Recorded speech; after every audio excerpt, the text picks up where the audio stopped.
The University of KwaZulu-Natal's College of Agriculture, Engineering and Science is committed to making a difference in our world, from the classroom and laboratory to the field.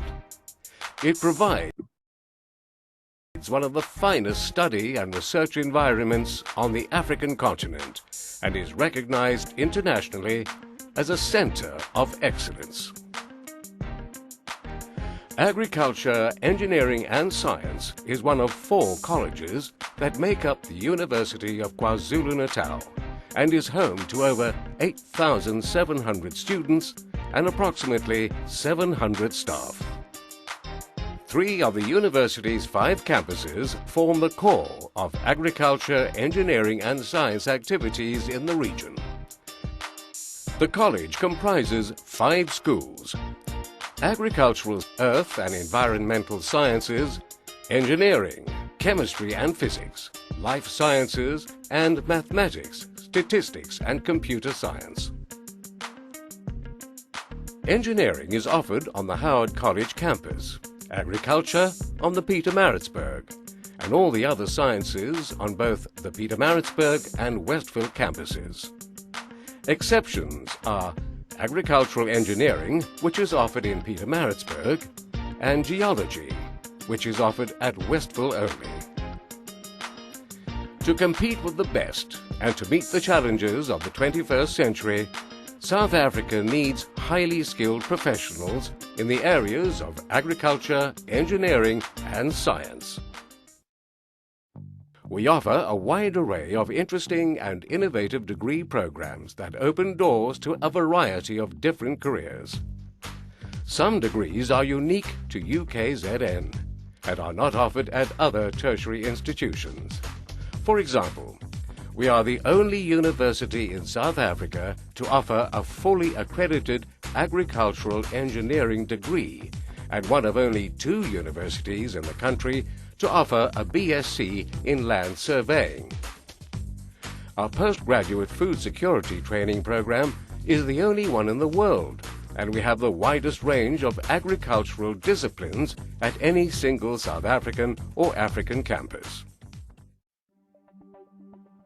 The choices of degree and the options on offer may seem confusing at first. Engineering degrees are more specific, and the options are usually career-focused. Emphasis is placed on training in the specific principles which engineers deal with in their professions. Engineering offers 7 different professional specializations. There are also degrees in land surveying or geomatics and property development. In science, there are structured or career-focused degrees. These include fields as varied as chemical technology, marine biology, industrial and applied biotechnology, and computer science and information technology, to mention a few. There are also more general degrees with a lot of flexibility. In this case, students have the choice of studying a BSc M stream in maths, physics, computer science, and statistics. All of these have a strong mathematical component. The other option is a BSc LES stream with a focus on the life and environmental sciences with subjects such as geography, genetics, botany, hydrology, zoology, ecology, and microbiology. In agriculture, there are various different options that involve practical and scientific applications. Students can combine science subjects with specific agricultural disciplines for a 4-year Bachelor of Science in Agriculture degree. These are more career-orientated. Agriculture and agricultural management are 3-year degrees with a higher practical component. Dietetics is a professional qualification that deals with the role nutrition plays in the promotion of health and the treatment of disease. Most degree programs across the college have field trips and projects that contribute significantly to the curriculum. This ensures that students learn in real-life situations under full field conditions. Many of our lecturers have received Excellence in Teaching awards, are recognized internationally, and are rich in practical experience. Students have access to excellent facilities that rank amongst the best in the world. 300 million rands has recently been invested in new teaching and research facilities, state-of-the-art laboratories, and improved equipment. The 30 million rands new School of Engineering building is the envy of engineering campuses across the country. Agricultural students have access to a 356-hectare research and training farm situated near the Pietermaritzburg campus. This facility provides students with hands-on training and is used extensively as an outdoor laboratory for teaching and research in areas such as animal and poultry science, horticultural science, and agricultural engineering.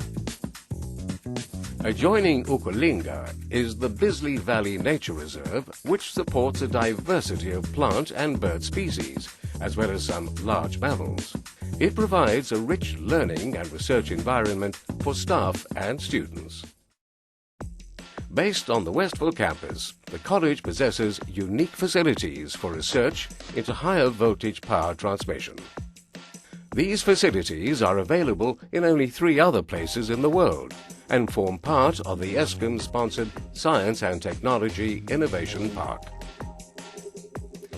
The Science and Technology Education Center showcases the college's scientific achievements and promotes the public understanding of science, engineering, and technology within the region.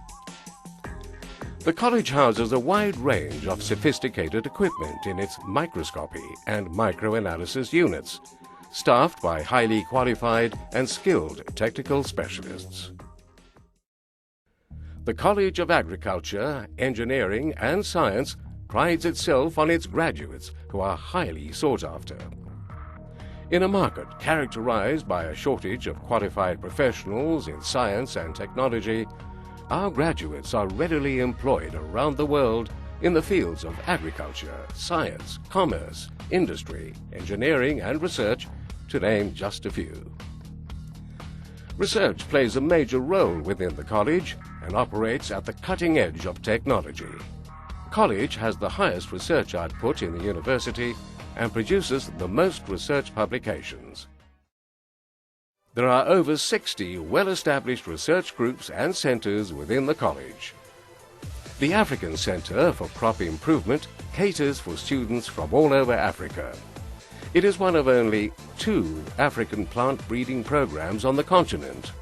Based in the School of Agricultural, Earth and Environmental Sciences, the African Center for Food Security focuses on alleviating hunger in Africa.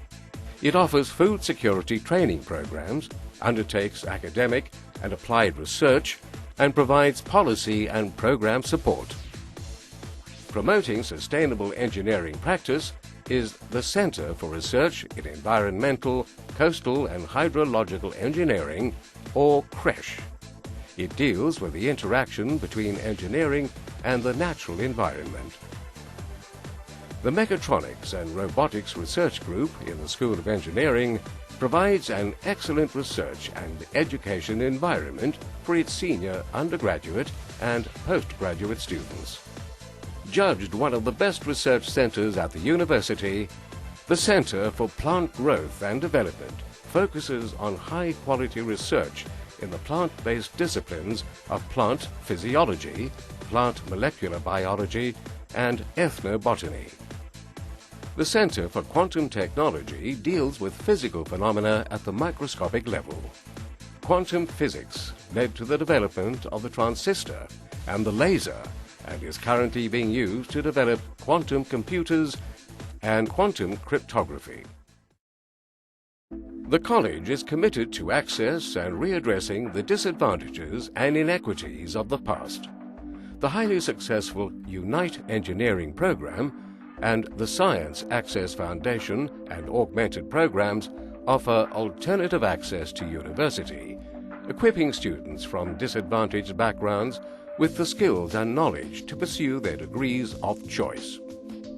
Both these programs contribute significantly to advancing Black African scientists and engineers in South Africa. Staff and students contribute to a number of outreach and community initiatives that focus on social responsibility, sustainable development and upliftment of the wider community. The college also engages in activities involving the pursuit and understanding of science, engineering and technology through exhibitions, festivals and roadshows that target high school learners and the general public. The college has minimum entry requirements for its programs. These differ from degree to degree, but all require a national senior certificate and minimum performance levels in mathematics and either physical or life or agricultural sciences. For those who do not meet the minimum requirements, access programs are available. Additional information and brochures can be obtained from the contact information accompanying this video.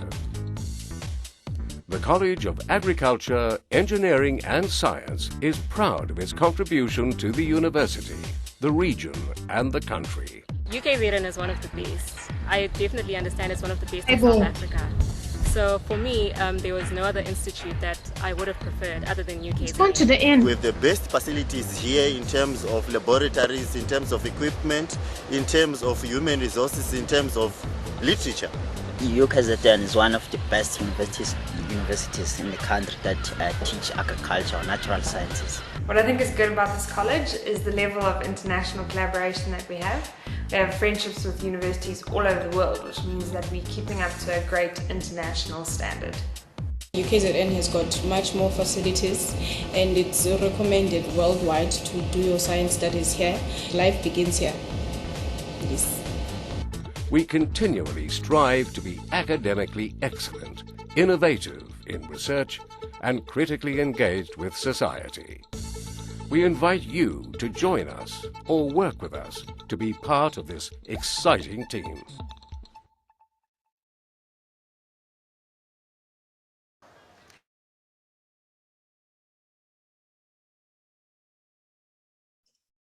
Hi everyone, welcome back to the third session. So today we will be going through Trig for about an hour, then we'll take a 5-minute break and then go through analytical geometry.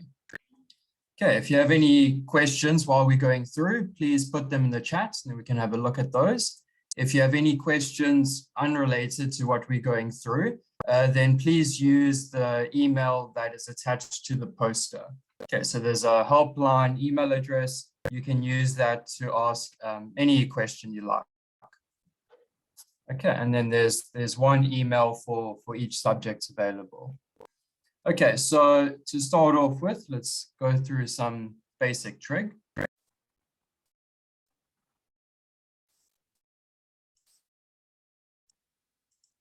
Okay, so for this first problem, we need to write the following trig expressions in terms of sine 11. So for this, we're going to have to manipulate the angle in order to get to sine 11 over here. Now, to do that, we need to know our shifting principles. So whether we shift by 90 to the left or to the right, or shifting by 180 to the left or to the right, and so on, we need to know those identities. So let's begin with a little table that we can reference later on. So we're going to have sine of theta, cos of theta. Okay, and then we have all the variations of the shifting that we could have. So we could get minus theta as our input. So let's call that sine and cos. We could have minus theta. We could have 90 minus theta, 90 plus theta, 180 minus theta, 180 plus theta. Okay, 270 minus, 270 plus, 360 minus, and 360 plus. Okay, so those are all the variations that you could get on shifting the angle. If the variation isn't here, then you can just combine two of them to get what you need. So first, sine of minus theta, that's going to be minus sine theta. Okay, sine of 90 minus theta, that's going to be plus cos theta. Sine of 90 plus theta, that's going to be plus cos theta. Sine of 180 minus, that's going to be plus sine theta. 180 plus, that's going to give us minus sine theta. 270 minus, that's going to be minus cos theta. 270 plus, that's going to be minus cos theta as well. 360 minus, that will give us minus sine theta. And 360 plus, that will be plus sine theta. Okay, so these are just some of the things that you need to memorize. Okay, on the other hand, if we take cos, we're going to get plus cos theta. If we do minus theta, 90 minus, we're going to get plus sine theta. 90 plus, we're going to get minus sine theta. 180 minus is minus cos theta. 180 plus is minus cos theta again. 270 minus is minus sine theta, so it switches. 270 plus is plus sine theta. 360 minus, that's going to be plus cos theta. And 360 plus, that will be plus cos theta. Okay, so simple table, we will be using this later on as reference when we need to shift angles around. Okay, so let's take a look at the first question. Sine of 191. That's pretty close to sine 11. There's a simple shift that we need to do, and that's 180 plus. So for 5.1.1, sine of 191, we can write as sine of 180 plus 11. So this is a shift by 180. If we just look at our table, we're going to get minus sine 11. 5.1.2, see what that is. Cos of 22. Okay, so how do we get from 22 to 11? Well, 22 is twice 11. So cos of 22, we can write as cos of 2 times 11. So this is one of our double angle formulae for cos. If we want to write this in terms of sine 11, we need to write cos 2 theta in terms of sine. That's going to be 1 minus sine squared the angle, so sine squared 11. Okay. And just for reference, this cos of 2 theta, we can write as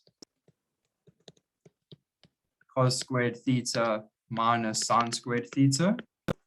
And if you wanted to write this as only sine or only cos, just remember that cos squared theta plus sine squared theta is equal to 1. So with those two identities, we can write cos 2 theta with only cos or with only sine, okay, depending on what we want. Okay, so that's a nice little warm-up. Let's have a look at the next problem. Okay, so we want to simplify the following expression. Okay, so 5.2. We have cos of x minus 180. We know how to deal with that. Plus root 2 sine of x plus 45. Okay, so that's a bit different, but it's doable. For this, it's not one of our special shifting angles. However, we can still deal with it because we know that if we have sine of a plus b, we can write this as sine a cos b plus, and then we just switch the angles. So then it will be sine b cos a. Okay, so we can use that to separate those two terms inside of sine. So cos of x minus 180, we can simplify that immediately to minus cos x plus root 2 and then sine of x plus 45, we can use our angle adding formula on the right there. That's going to be sine x cos 45 plus cos 45, sorry, sine 45 cos x. Okay, so they alternate between the two terms.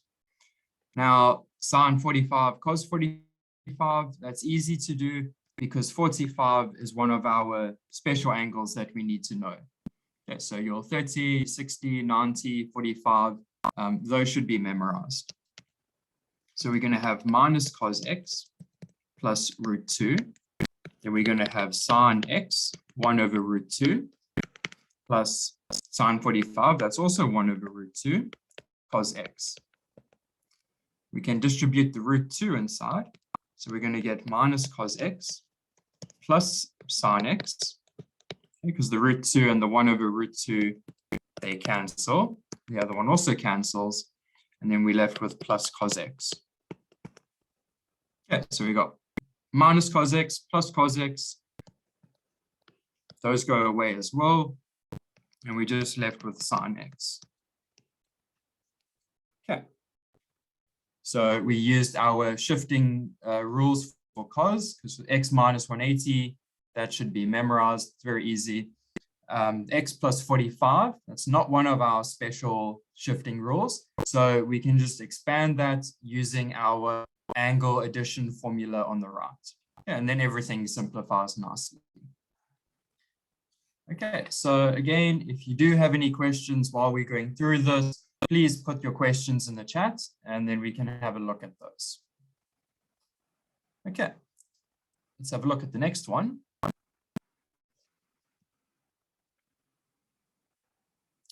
Okay, so we've got sine of P plus sine of Q is equal to 7 over 5. And we know that P plus Q is 90. Okay, so without using a calculator, determine the value of sine 2P. Okay, so we know that sine of P plus sine of Q is equal to 7 over 5. And P plus Q is equal to 90.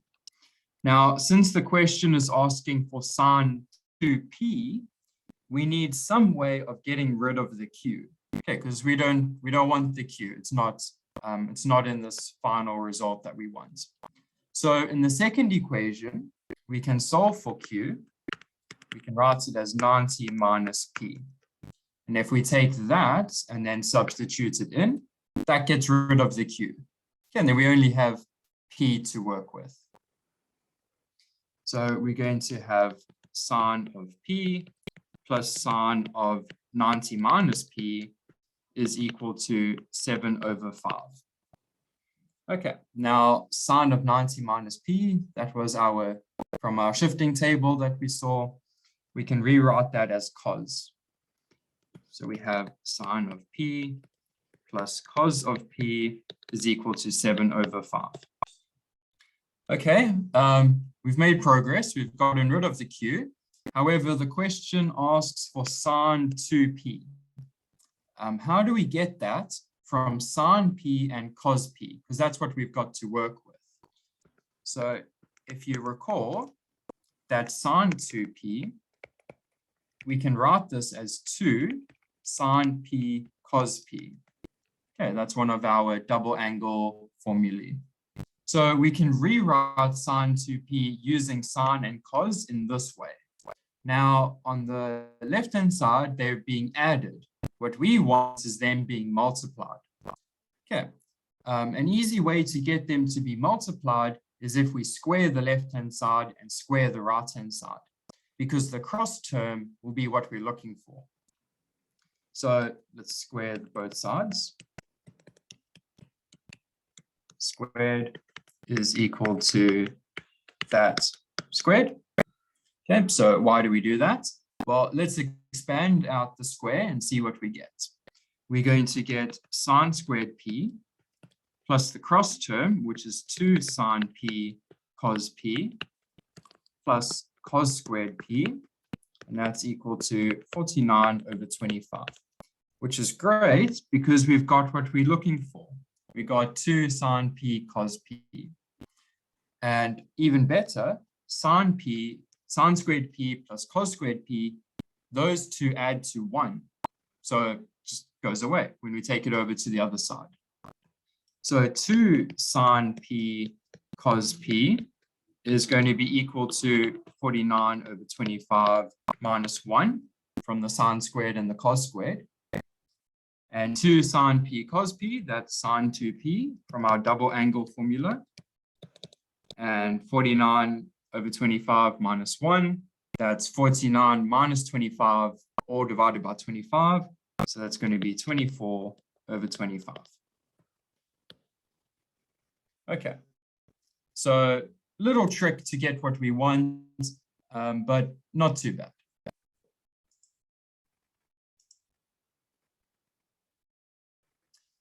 Okay, I've got a question here. Can you please explain step 2 of 5.2, how we ended up getting root 2? Okay, let's have a look back here. Okay, so this root 2, the first root 2 over here, that came from the question, so we just wrote that there. The second one came from the fact that sine of 45 is equal to cos of 45 is equal to 1 over root 2. So that gives us these two over here. Okay, it's one of our special angles, okay, that we need to know. And then the root 2 and the 1 over root 2, they just cancel each other out.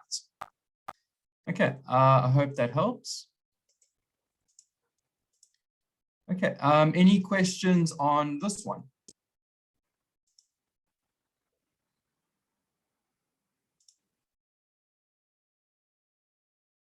Okay, let's go to the next one.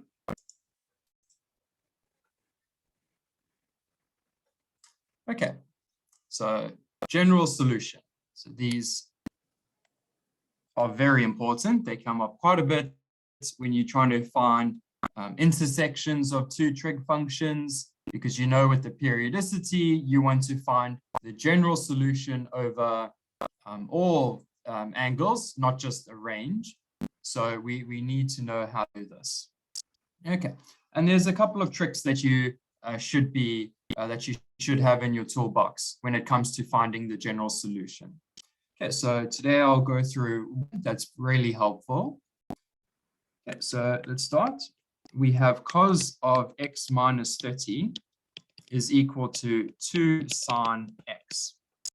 Okay, so as written, you can't really do much because on the right-hand side, you've got sine. On the left-hand side, you've got cos. They don't really mix. And the angles as well, they don't really mix as well.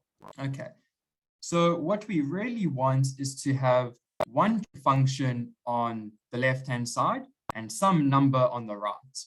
Okay, that's what we're aiming for. So this cos of x minus 30, let's split that up into two parts using our angle addition formula. So this is going to be cos x cos 30 plus sine x sine 30, and that's equal to 2 sine x. Okay, so I've just separated that out. Now 30, that's a special angle, so we can easily simplify this. So this is going to be cos x, cos of 30, that's root 3 over 2, plus sine x, sine 30, that's 1/2. And this is equal to 2 sine x. Okay, let's take everything over to one side. So we're going to have root 3 over 2 cos x, and then plus 1/2 minus 2, we're going to have minus 3 over 2 sine x is equal to 0. Okay, getting a bit better, okay, because we don't have the shifted angle anymore. However, we still need to figure out how to isolate one trig ratio. Okay, so we can't work with 2. Okay, let's multiply through by 2, just to simplify that fraction. So we have root 3 cos x minus 3 sine x is equal to 0. Okay. Okay, so what we want to do now is write this as a single trig ratio. Okay, because if we have that, then we can solve this pretty easily. Currently, we have cos and sine. We don't want that. Now, notice how we have something times cos minus something else times sine. This is very similar to if we had the following. If we had sine A cos x minus cos A sine x, okay, we don't know what A is. If we work backwards, we could write this as sine of A minus x. Okay, notice the relationship between the root 3 and the cos x and the sine A and the cos A that I've introduced here. If we can find a special angle A that reproduces those underlined numbers, then we can write the left-hand side as one trig ratio. Okay, so how can we do that? Well, we've got root 3 and 3. Okay, those are the 3 that's clearly bigger than 1. So that can't be a trig ratio. So what we can do is we can divide by the square root of root 3 squared plus 3 squared. Okay, so this is going to give us root 12. We can write that as 2 root 3. Now, if we divide the left-hand side and the right-hand side by this, we're going to get 1 over 2 cos x minus root 3 over 2 sine x is equal to 0. Okay, so I've just divided by this term here. Let me just underline this again. We've got a half and we've got root 3 over 2. What we want is this special angle A such that sine of A is a half and cos of A is root 3 over 2. But we know what that is. The special angle A is just going to be 30 degrees.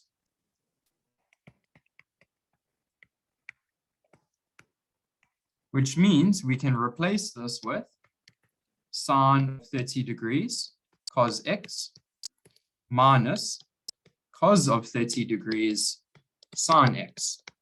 And this is equal to 0. Okay, which is great because we can work backwards and write this as a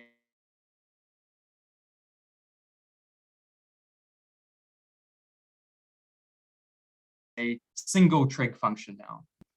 Minus x is equal to 0. So that means 30 degrees minus x is going to be k times 180, where k is just some integer. So that means x is equal to 30 degrees minus k 180. Yeah, and that is our final solution for that. Okay, I've got a question here. Why couldn't you just change the 2 sine x into 2 cos 90 minus x? Yeah, you could do that if you wanted to. Like I said in the previous session, it's always good to know multiple methods. So if you know your method and this method is new to you, well, now you know 2 methods. Okay, so if you're happy to use your method, that's perfectly fine. But if this is new to you and it's useful, then you can add this to your list of tools. Okay, so during exam stress or whatever, if you forget one method, you've always got a backup plan. Okay. Any questions on this?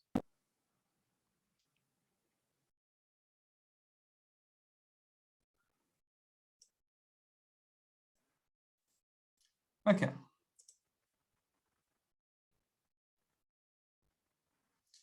Okay, got a question here. Can you explain how you worked backwards? Okay, so here we had this term and this term, right? And we reduced it by dividing by 2 root 3, we got this term and this term. Now, normally we start off with sine A plus B, and we expand this into sine A cos B plus cos A sine B, for example. So normally we start off with two angles being added and we expand it out into this over here. What we're doing is we're going the other way. We're starting with the expanded version and then we're writing it as the sine of A plus B, or in this case, A minus B. Okay, so that's what I mean by working backwards. We start off with the expanded form and then we write it as the sine of A plus B or A minus B. Okay, so we go backwards. Okay, let's take a look at the next one. Okay, so we got a couple trig graph questions here. So we have f of x is equal to cos x minus 30. Okay, so let's just highlight that. So f, that is this one over here. Okay, and g of x is 2 sine x. Okay, that's going to be this one over here. Okay, and we are restricted on the interval minus 180 to 180. Okay. 6.2.1, part A, write down the coordinates of A. So A is this x-intercept at the bottom there. That is the x-intercept of F. Okay, so for 6.2.1,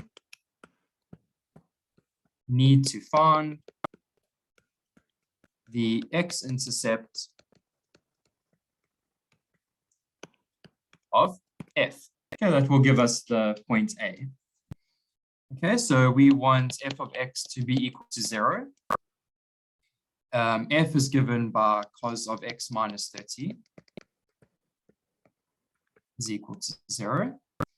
So that means x minus 30 must be 90 degrees because that's when cos goes to 0. Okay, if we take that over, we're going to get x is equal to 120 degrees.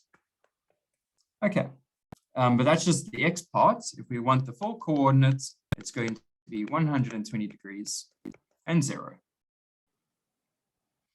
Okay, next is to find C.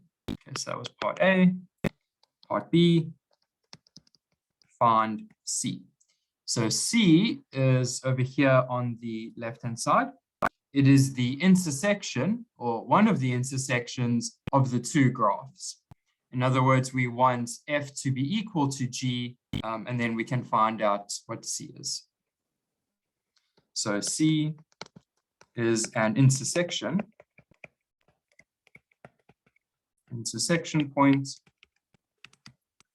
of F and G. Okay, so there's two intersection points here between minus 180 and 180. We want the one furthest to the left there. Okay, so we're going to have f of x. Let's just carry on here. So we're going to have f of x is equal to g of x, because that's what we do when we're trying to find intersections. We're going to have cos of x minus 30 is equal to 2 sine x. Okay. And this is going to give us x is equal to 30 minus k 180. Okay, from the previous question that we did. Now we need to choose a particular value of k that's going to be giving us c. Okay, so if k is equal to 0, then that gives us 30 degrees. That's going to be point D. Okay, we don't want that. So the next one will have to be when k is equal to 1. So when k is equal to 1, we get x is equal to 30 degrees minus 1, and sorry, k is 1, we don't need to write that, minus 180 degrees, that's going to be minus 150. Okay, so minus 150, that's going to be C. Okay, so that's the x part of C. Okay, next part here, 6.2.2, determine the values of x in the interval from minus 180 to 180, for which both graphs are increasing. Okay, so we need to look at our graphs here. So let's just get rid of the color so we can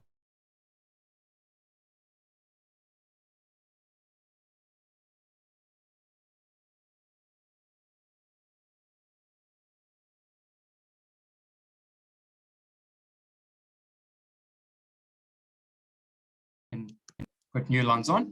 We want to, okay, so going down. Okay, on the other hand, for G, where is that increasing? That's going to be from this bottom point here all the way up to the top point there. Okay, that's where G is increasing. If we want to know where both are increasing, we need to look at the section of those two. So that's going to be, we just cut over here. This is where both of them are increasing. It's going to be this portion over here.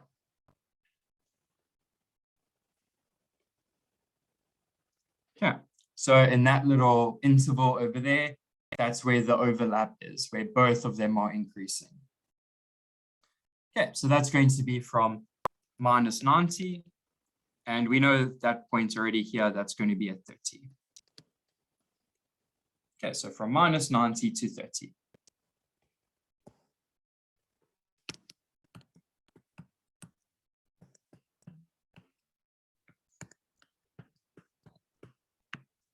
Okay, so this is where both increasing. Okay, next one. For B, we're looking for where f of x plus 10 is greater than g of x plus 10. Okay, so not f and g, but the shifted versions. Okay, so x has been shifted.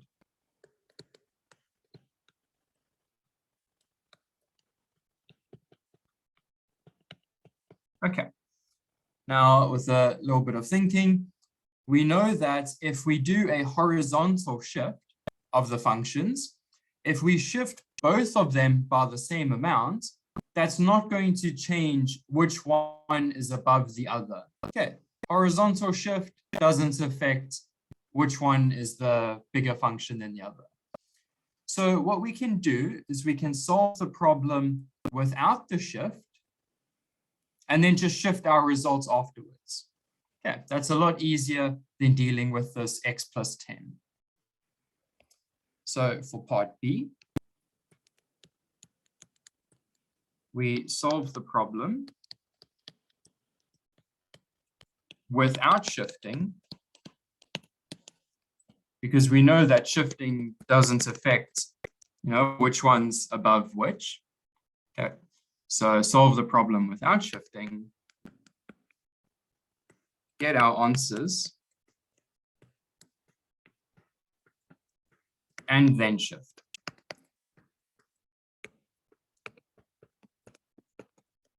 Yeah, so that's the idea. We simplify the problem, so we solve it without the shifting, get our answers, and then we must not forget that we have actually shifted. Okay, so where is f of x above g of x? Okay, so we can see from our picture here, f of x is above g of x. If we just erase our previous work here. Okay, so f, that is this one over here, it's above on this interval from C to D. That's where f is above g. So f is above g on the interval from C to D. So minus 150 is less than or equal to x, less than or equal to 30. Okay, but that is without the shifting. We need to put the shifting back.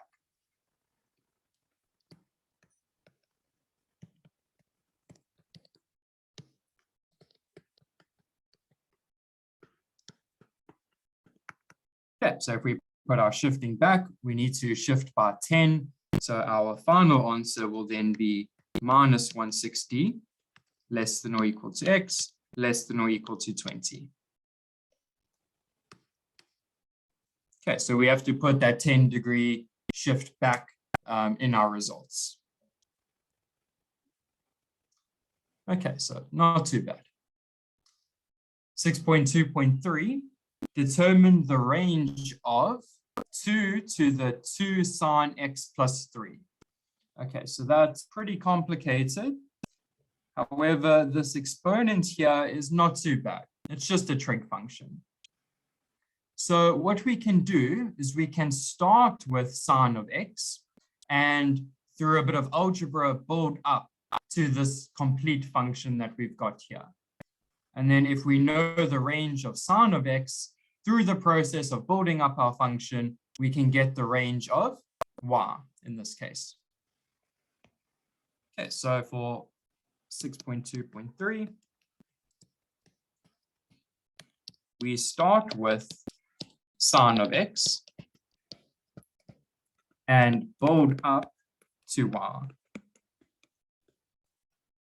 And then the nice thing about this is the range is clear at the end. Okay, so what do I mean by that? Okay, so we start off with sine of x. So we know that minus 1 is less than or equal to sine x, which is less than or equal to 1. Okay, so that's our starting point.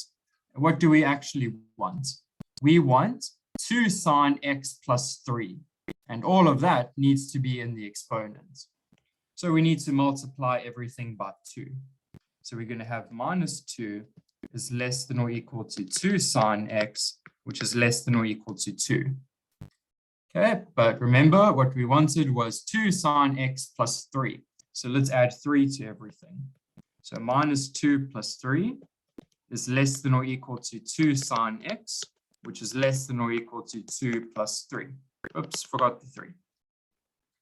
Okay, so we've added 3 to everything.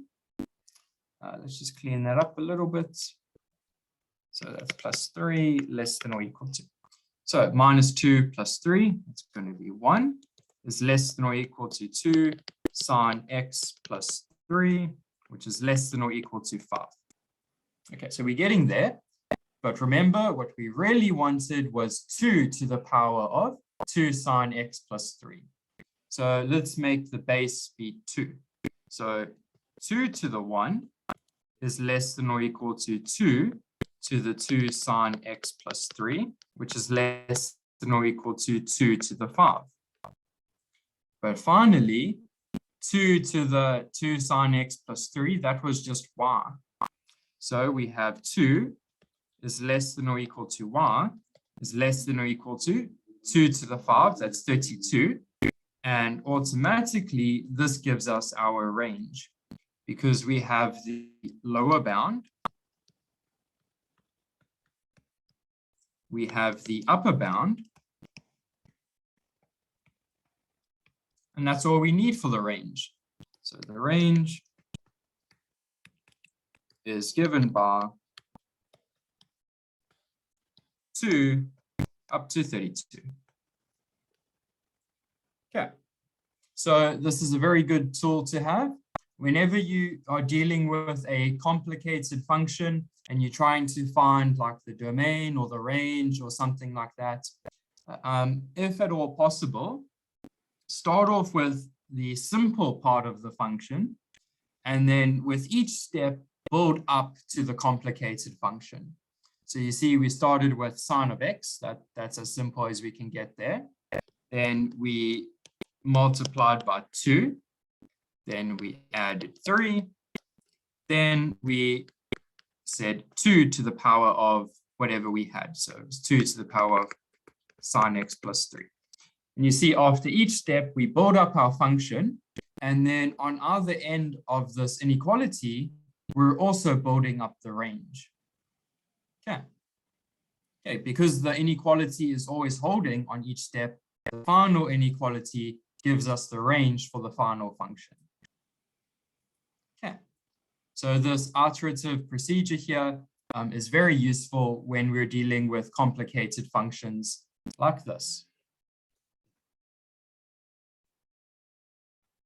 Okay.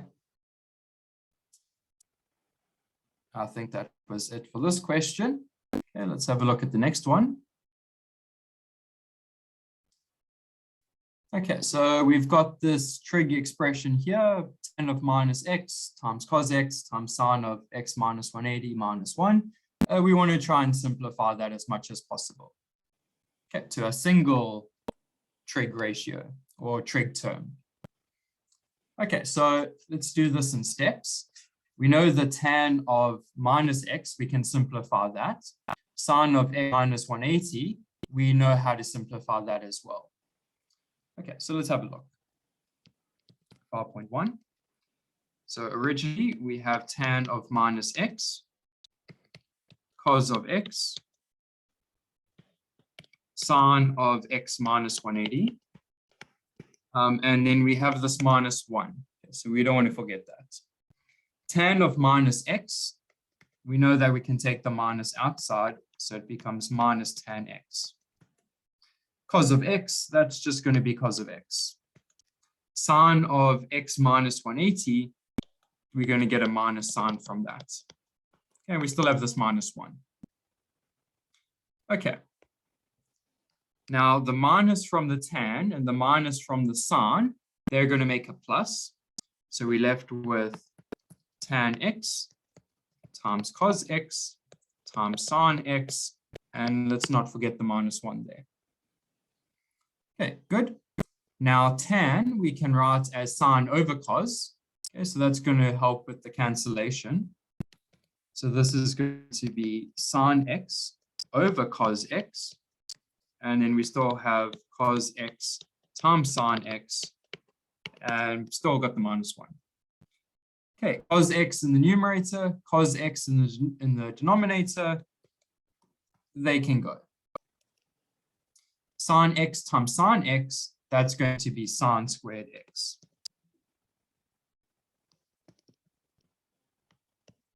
And still got the minus 1. So this is pretty simple, but they wanted a single trig term. So we can simplify this even further by noting that sine squared x plus cos squared x is equal to 1. Okay, so this is the very important trig ratio. Should have been the first one that you've seen. So we can use this to rewrite sine squared. So sine squared x minus 1, which is what we've got there on the right, on the left, is equal to minus cos squared x. Okay, a little bit of rearranging. So we can write this as minus cos squared x, and now this is a single trig term. Okay, so a little bit of manipulation at the end to get it down to a single trig term there. Okay, let's have a look at the next one. So given that cos of 35 is equal to m, okay, so we just take that as a fact without using a calculator. Okay, so whenever you see that, you know you're going to be using your trig identities to simplify things. Determine the value of each of the following in terms of m. Okay, cos of 215. So if we want to write this in terms of m, we need a way of writing 215, 215 degrees, in terms of 35 degrees. If we can do that, then we can relate it back to m. Okay, so let's have a look. 5.2.1, we're given cos of 215, and we need a way to get this to look like something with 35. Okay, but that's not too bad because we can write this as cos of 180 plus 35. Yeah, and there's the 35 we were looking for. Now, cos of 180 plus 35, we can simplify that. That's going to be minus cos of 35. And we know that cos of 35 is m. That's given to us. So this is just minus m. Okay, so not too bad. So whatever angle you're given, always relate it back to the angle that is in the question. So here we know that cos of 35 is m. So whatever angle they give you after that, you need to relate it back to that given angle there. Okay, so with that in mind, let's look at this next one with 20. Now, how do we get from 20 to 35? Okay, so a little bit of thinking. 20 we can write as 90 minus 70. Okay, and 70 we can write as 2 times 35.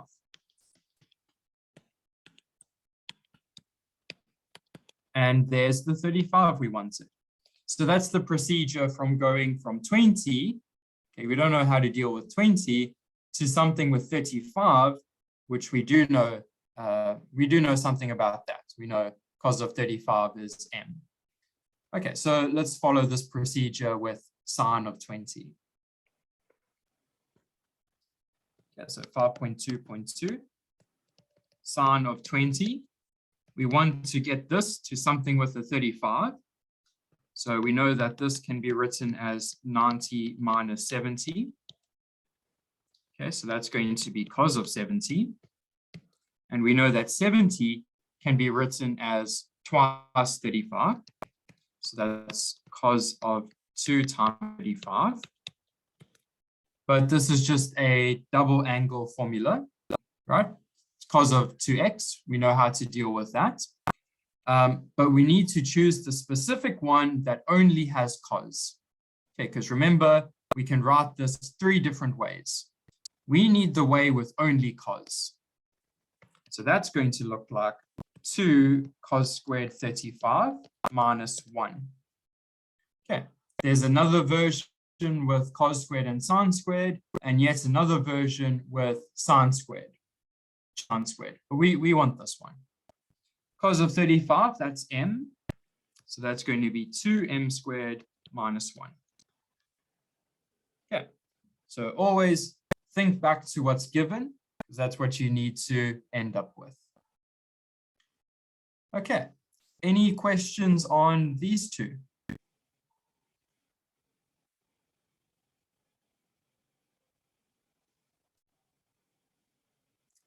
Okay, next one, 5.3.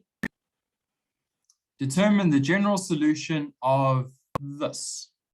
We've got cos 4x, cos x, plus sine x, sine 4x.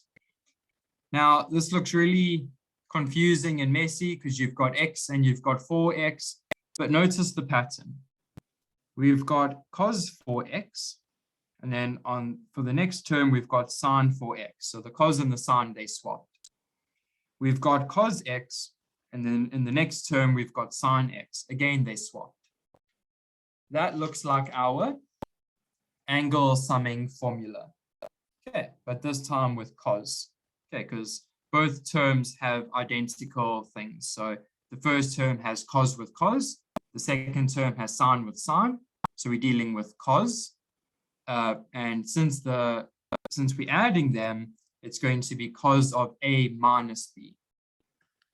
So cos of a minus b, we can write as cos a cos b.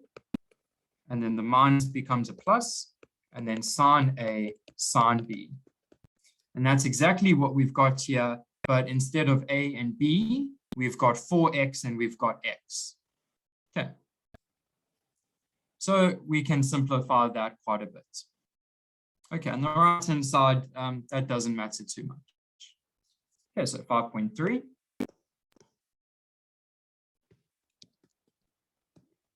Okay, so group B, we have cos 4x, cos x, plus sin x, sin 4x. And this was equal to, let's write that as minus 7 over 10. Now, as I said at the top there, we can combine this using that cos A minus B formula. So in this case, it will be cos of 4x minus x. Okay, because the 4x, that's the term repeated there. And then the x, that's this term repeated here. Okay, we need to take the difference. Okay, and this is equal to minus 7 over 10.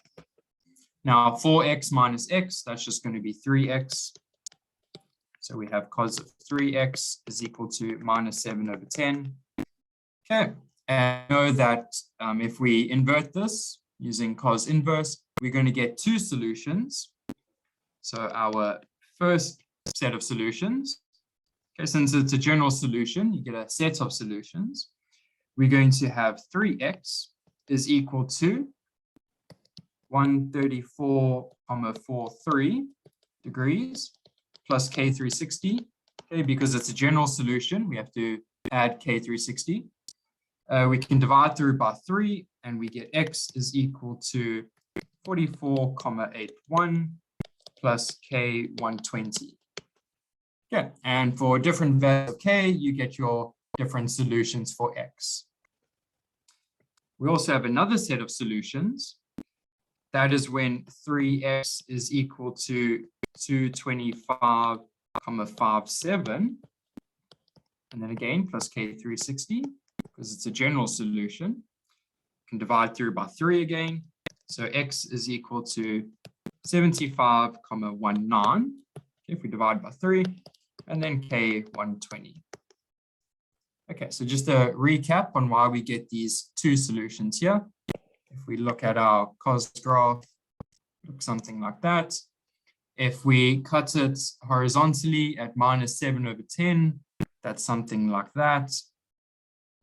We get one solution here and another solution there. X1 and X2. So whenever you have this horizontal cut, it's always going to cut at two places. So we get solution set number 1 and solution set number 2. Same goes with sine. If you cut sine horizontally, you cut it in two places. So again, you get your two solution sets. Okay, let's have a look at the next problem. Prove the identity. So we've got sine 4x cos 2x minus 2 cos 4x times sine x times cos x over tan 2x. Okay, we want this to be equal to cos squared minus sine squared. Okay, so just a little tip. Whenever you're given prove the identity type questions, you always start with the more complicated side. Okay, so the left-hand side is a lot messier than the right-hand side, which means there's a lot more room for simplification. So we start off with that. Okay, 5.4. Okay, and this is where you need to know as many trig identities as possible, because that will help you simplify at each step. So we begin with sine 4x cos 2x minus 2 cos 4x, and then we have sine x cos x, all divided by tan 2x. Okay, so what do we notice first? In the second term on the numerator, we've got a 2 sine x cos x. Okay, so if we just shift the 2 across, we've got ourselves 2 sine x cos x, and with our double angle formula, that's going to be sine 2x. So this is equal to sine 4x cos 2x minus cos 4x sine 2x all over tan 2x. Okay, good. Now the next thing we notice, in the first term, we've got a 4x and it's attached with the sine. In the second term, we've also got a 4x, but now with a cos. Okay, in the first term, we've got a 2x with a cos. In the second term, we've got a 2x with a sine. Okay, so they're alternating. And we've got 1 and a cos, so that means this is going to be sine A minus B. So this is going to be sine of 4x, which is our A, minus 2x, which is our B, all over tan 2x. Okay, good. Now 4x minus 2x, that's just going to be 2x. So we're going to have sine 2x over tan 2x. Almost done. Now the tan 2x is at the bottom. We can take it to the top just by flipping the sine and the cosine. So we're going to have sine 2x times cos 2x over sine 2x. Okay, so that's just flipping the tan over there, which is nice because we can get rid of the sine 2x at the top and the bottom. So now we're left with cos 2x. So we're almost done. Cos 2x, what did we want? We go back up here. We wanted cos squared x minus sine squared x. But that's nice. That is one of our double angle identities with cos. Remember, there's multiple ways of writing cos 2x. This is one of them. So right away, we can just write equals cos squared x minus sine squared x. Okay. Or at the end, you can say left-hand side equals inside if you want, but this is fine. Yeah, so we've proven the identity. Okay, any questions on this one?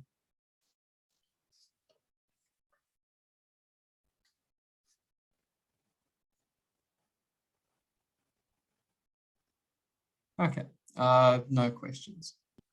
Okay, so it's 5 to 4. We're going to stop for a 5-minute break, and then we will carry on at 4 o'clock with analytical geometry, okay, for another hour.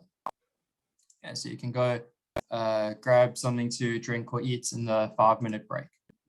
Okay, so I'll see all of you soon.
Okay, let's carry on. So we're done with trig now. If you do have any trig questions, please use that email address that's on the poster. Okay, so you can get some help there. Yeah, let's take a look at some analytical geometry. Okay, question 1. Okay, so we've got this quadrilateral shape here with points A, B, C, D. Question 3.1.1, find the midpoint of EC. Okay, so we've got E, we know both X and Y. C, we also know both X and Y. So this is a pretty nice question here. Okay, so for 3.1.1. Okay, so the midpoint, let's call it M, is going to be x1 plus x2 over 2 and y1 plus y2 over 2.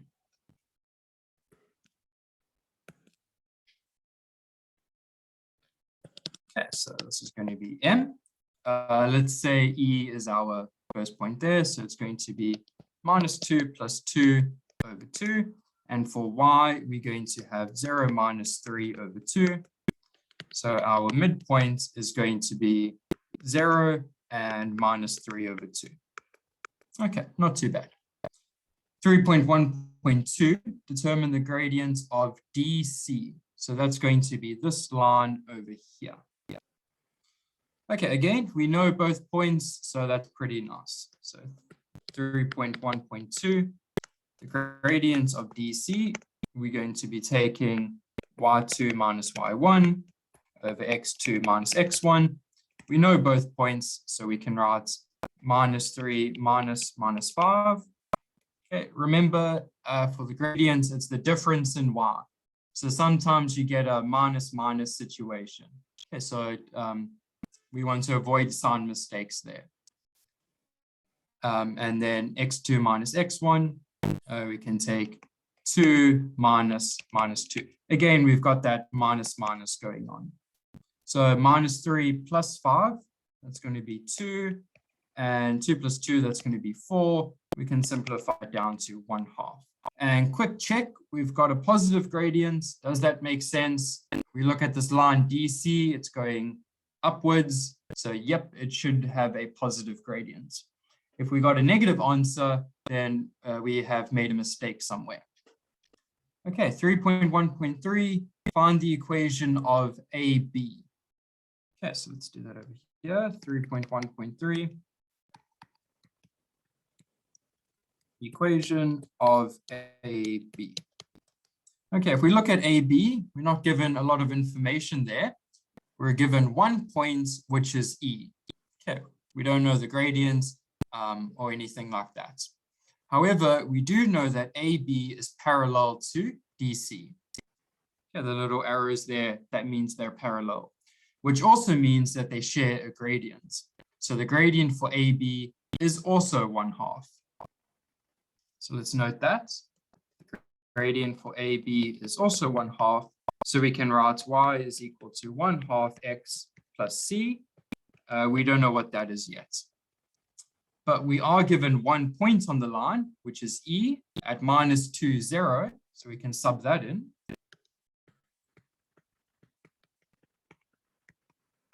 So we're going to have 0 is equal to 1/2 times minus 2 plus c. 0 is equal to minus 1 plus c. So c is equal to 1. So altogether, we have y is equal to 1/2 x plus 1. Does that make sense? We go back here. Yep, it's a positive gradient, and it cuts the y-axis at a positive y value. So yep, that makes sense there. Okay, 3.1.4, determine the size of theta. So theta is this angle here. Let's put that in green. Okay, we want to work that out. Now, again, we're not given much information about theta or anything over there. But if we can find alpha, then we can infer what theta is. Okay, because we know with a bit of working here, we know that this is 90 over there. Okay, so we know that theta should be 90 plus alpha. So if we can find alpha, then we can find theta from that. How do we find alpha? Alpha is the angle of inclination for the line AB. We know the gradient for the line AB, so we can find the angle. Once we know the angle, we take 90 plus that, and we've got ourselves theta. Okay, so let's do that. 1.4. Remember, first, find alpha.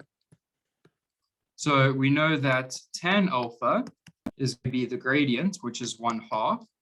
So alpha, quick little tan inverse on both sides, we get 26,57 degrees. Okay, now we know what alpha is. We can find theta because remember that was the external angle. So theta is going to be 90 plus alpha. So that's 90 plus 26,57.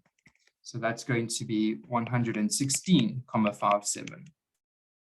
Okay, which makes sense because theta is an obtuse angle. So it should be bigger than 90.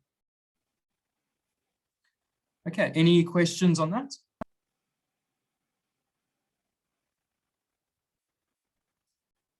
Okay, cool. The next problem. Prove that the line AB is perpendicular or orthogonal to the line BC. Okay, so what are we working with? Let's just clear this up here. Okay, so we've got AB. That's going to be this line over here. We want to show that that is perpendicular to BC. That's this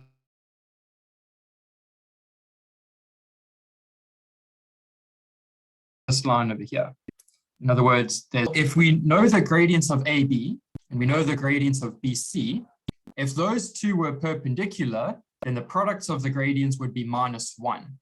So let's just find the gradients of AB, find the gradients of BC, and show that they multiply to -1. Now we already know the gradients of AB, that's 1/2. So we just need to find the gradients of BC. And we also know that B is given by 0,1. Okay, because that's the y-intercept of AB. We already worked that out. Okay, so 3.2.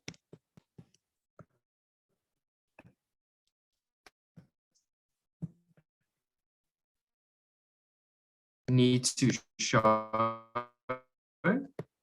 that AB is perpendicular at the gradients of AB is 1 of BC. So that's going to be y2 minus y1 over x2 minus x1. Let's have a look at our points again. C is given by 2 minus 3. B is given by 0, 1. Okay, so we can find the gradient. So we can have -3 minus 1 over 2 minus 0.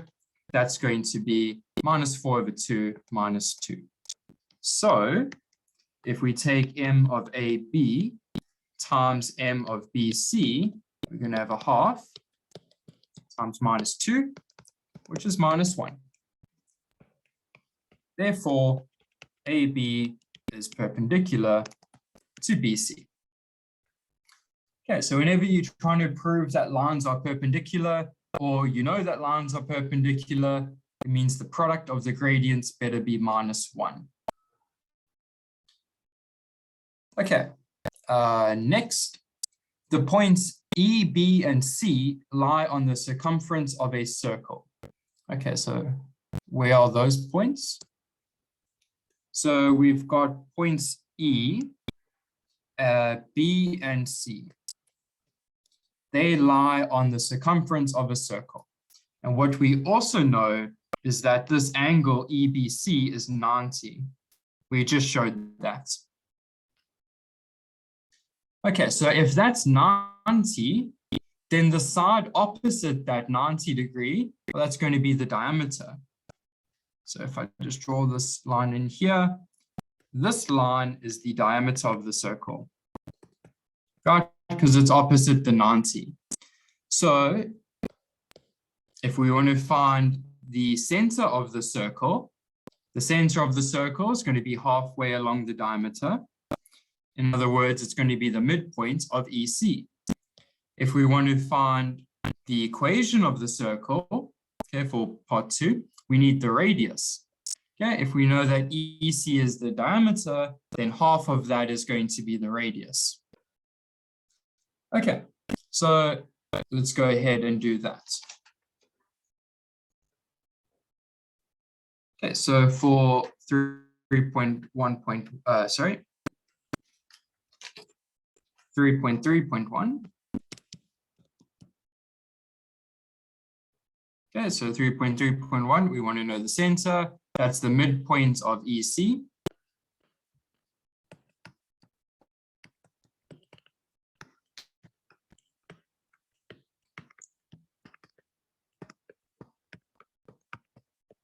Okay, so what's the midpoint going to be?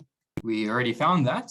Okay, in the previous question, it was 0, minus 3 over 2. Okay, and for the next part, we want to know the equation of the circle. Go back up here.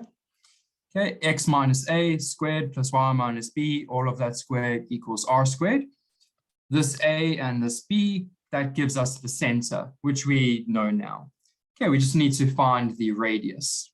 Okay, and that's going to be half the diameter. So EC is going to be equal to the square root of 2 minus 2, all of that squared, plus, and we're going to have minus 3 minus 0, all of that squared. So this is going to be root 16 plus 9. So that's going to be root 25. That'll be 5. Okay, but that's the diameter, not the radius. So the radius is half this. So that's 5 over 2. Okay, so we've got everything we need to fill in the equation. So it's going to be x minus 0, because the horizontal shift is 0, squared, plus y minus 3 over 2, because that was the y part of the midpoint. Okay, but it's minus minus, so that becomes a plus, squared. And then we need the radius squared, so that's 5 over 2 squared. Okay, and that's the equation of the circle.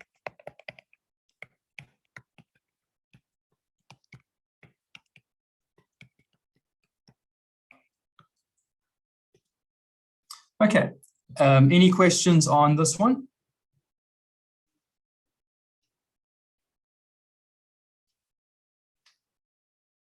Okay, so not too bad. Okay, I think that was it for this question. Let's have a look at the next one. Okay, another circle. So we've got a circle centered at M. Okay, so this M here, that's our center point.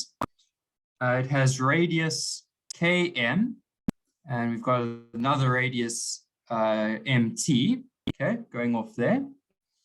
Okay, and we know that LTP is tangent. As soon as we know it's tangent, we know that this angle is 90. Okay, we might need that for later. Okay, 4.1. Given that the radius of the circle is 5, show that B must be 4. Okay, B, that is the y part of point T. Okay, so for 4.1, we know that the radius is 5, which means the distance from M to T must also be 5. So 5 is equal to the square root of minus 2 minus 2, all of that squared, plus B minus 1, all of that squared. Okay, so we're going to have 25 is equal to minus 2 minus 2, that's minus 4. We square that, we're going to get 16, plus B minus 1 squared. We take that across, we're going to get 9 is equal to B minus 1 squared. Okay, now, if we take the root, we get plus or minus solution. here we want the positive b. Okay, we also get a negative b, but we want the positive solution. So we're going to take 3 is equal to b minus 1. So b must be 4. Again, we want the positive solution. Okay. 4.2.1. Determine the coordinates of K. So K is vertically aligned with M. Okay, so if it's vertically aligned, it means it shares an x coordinate. Okay, because it lies on the same vertical line. So already we know that x is going to be 2. Okay, what about y? Well, mk is the radius. So we know that the distance from M to K, sorry, draw that a bit better. We know that this distance must be 5. So if the point is 1 and we move down 5, we know that this y part needs to be minus 4. Okay. Next, 4.2.2, the equation of the tangent LTP. So that's this line over here. We want to find that in the form y equals mx plus c. Okay, so we're only given 1 point on this tangent line. We don't know what the gradient is. However, if we find the gradient of the radial line, that's this one over here. If we know that gradient, then we know the gradient of the tangent line because the product of the gradients is minus 1. Okay, so we can work with that. 4.2.2. So we need to know the gradient.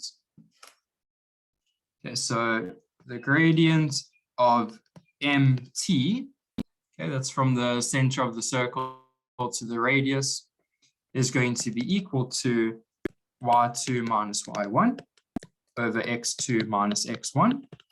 That's going to be 1 minus 4, okay, over 2 minus 2. That's going to be minus 3 over 4. Now, if that gradient is minus 3 over 4, then the other gradient, LTP gradient, that must then be 4 over 3.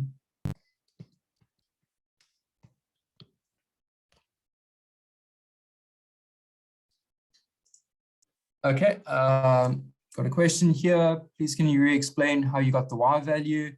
Okay, sure. If we go back here, the y value of k, I think you're referring to. So let's just rewrite this here. So we know that M and K are vertically aligned, so they share the same x coordinate. That's going to be 2. And we know that MK is the radius, which means this MK distance is 5. So from 1, we are shifting down by 5, so that means the y part is minus 4. So we moved down by 5. Yeah, and that gives us the y part of k. Okay, I hope that helps. Let's get back to the tangent question. Okay, so we know that the gradient of the tangent line must be 4 over 3 because the radial line had a gradient minus 3 over 4. Okay, that's good. So we can substitute that into y equals mx plus c. We know that y is equal to 4 over 3x plus c. We don't know what c is, but we can substitute a point that we know. In this case, t. We know what that is. So we sub point t. So we're going to have 4 is equal to 4 over 3 times minus 2 plus c. So 4 is equal to minus 8 over 3 plus c. So c, if we take the 8 over 3 across, we get 20 over 3. So altogether, we have y is equal to 4 over 3x plus 20 over 3. And this was for the tangent LTP. Okay, so that's the equation of that line. Okay, any questions on this problem?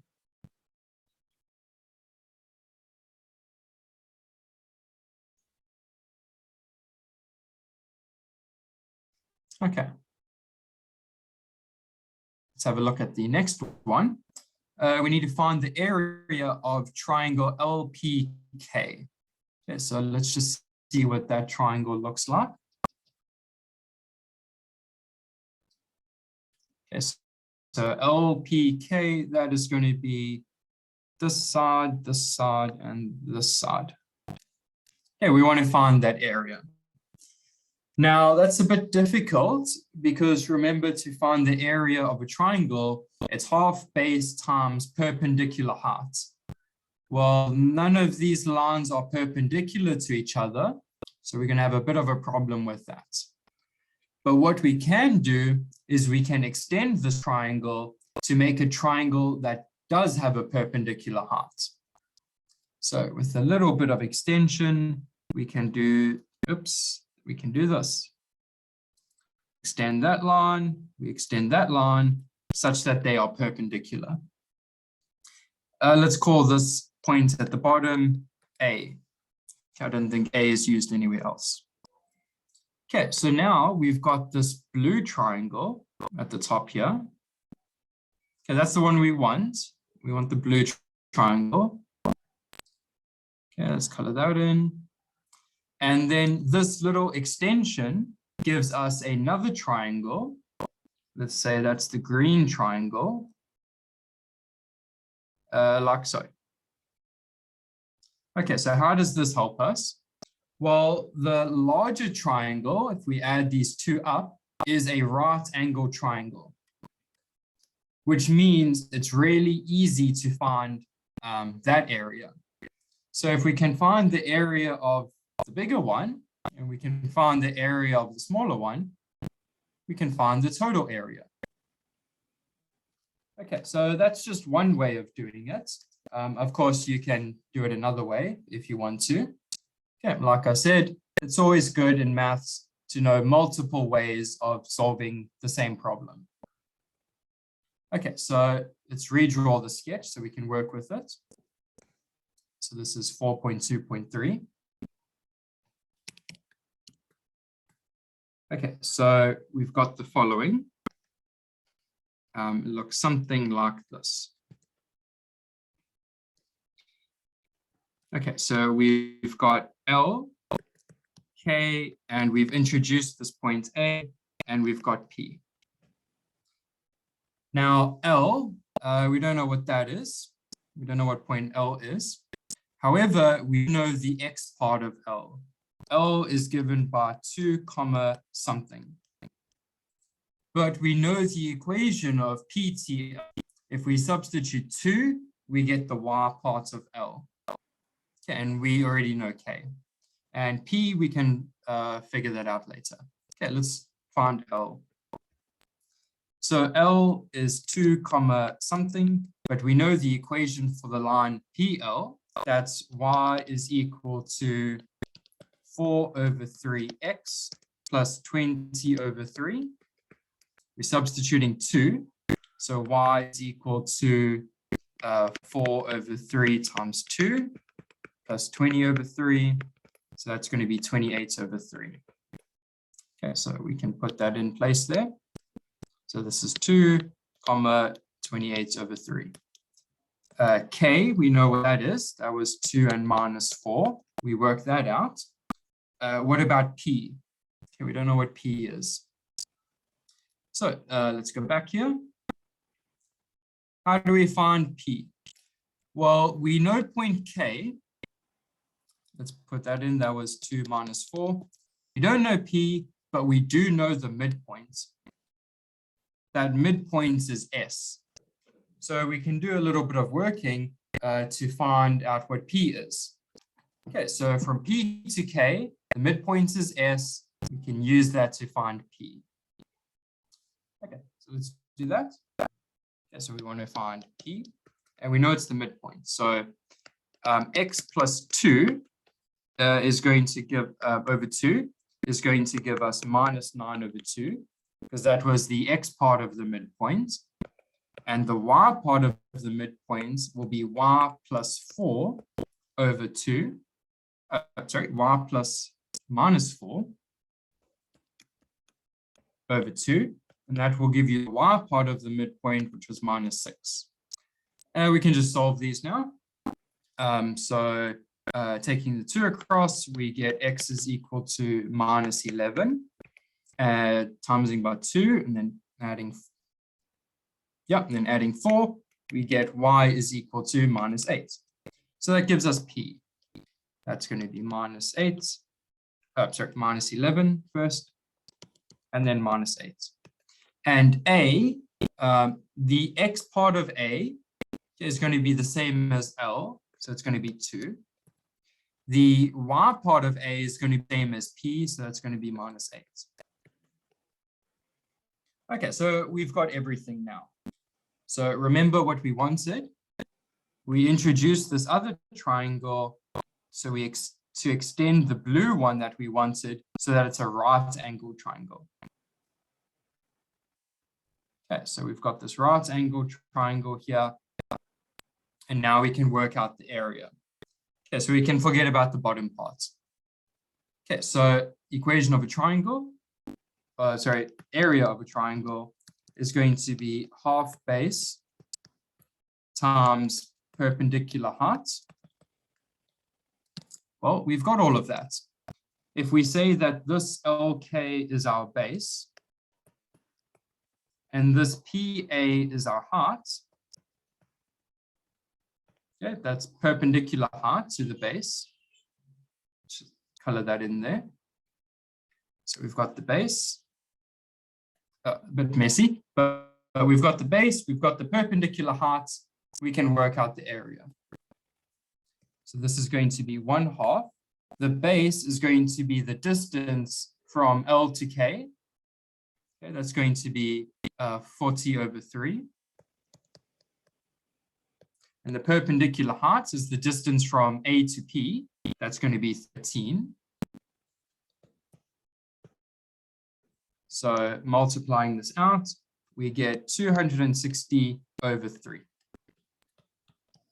Units squared, because it's an area. Okay, so let's just rub this out here. So that's the height over there. Okay, so we've just extended the triangle so they can more easily see what this perpendicular height is going to be. Okay, any questions on this one?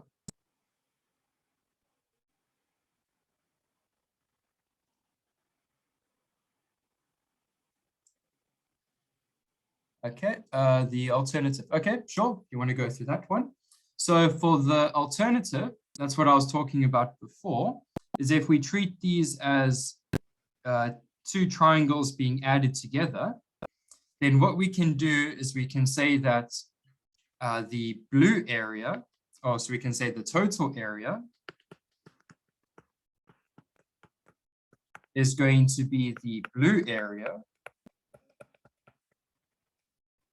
plus the green area. Okay, so we're just adding it together. What we want is the blue area. So blue area is equal to total area minus green area.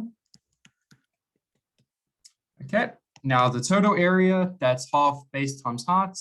So it's going to be 1/2 of AP. The height is going to be AL minus the green area, that's going to be 1/2 of the base, which is AP, times the height, which is AK. Yeah, and then you can just substitute those distances in and you can get the blue area like that. Okay, so those are your two options here. There might be more, but I think 2 is enough here.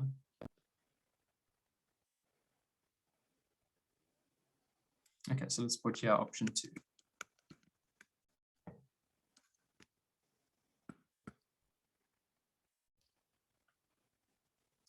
Okay, let's see if there's any more here. Okay, so that was 4.2.3. We're on 4.3 now. Another circle with the equation x minus 2 squared. Okay, so we know the x part of the center is going to be at 2. And y minus n squared. So the y part of the center will be with the n there is equal to 25. Okay, so we know the radius is 5. Okay, it's drawn. Determine with an explanation the values of n for which the two circles will touch each other externally. Okay, so we want the two circles to be just touching each other. Now, the best way to explain that is with the little diagram. So we have 4.3. Let's say we've got a circle like that, and we've got another circle like that. We want to know under what conditions are they touching? Well, we can see here that they're touching. So how do we know? Well, if we've got the center here and the center here, we can connect them with a line. The distance from the center to the outside part of the first circle, let's call that R1. The distance from the outside of the second circle to the center is R2, right? Their respective radii. So we know they're touching.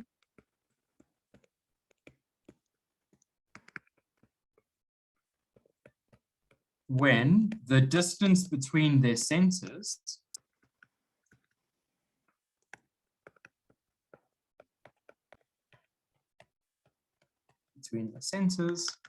is equal to, well, in this case, we can see what the total distance is.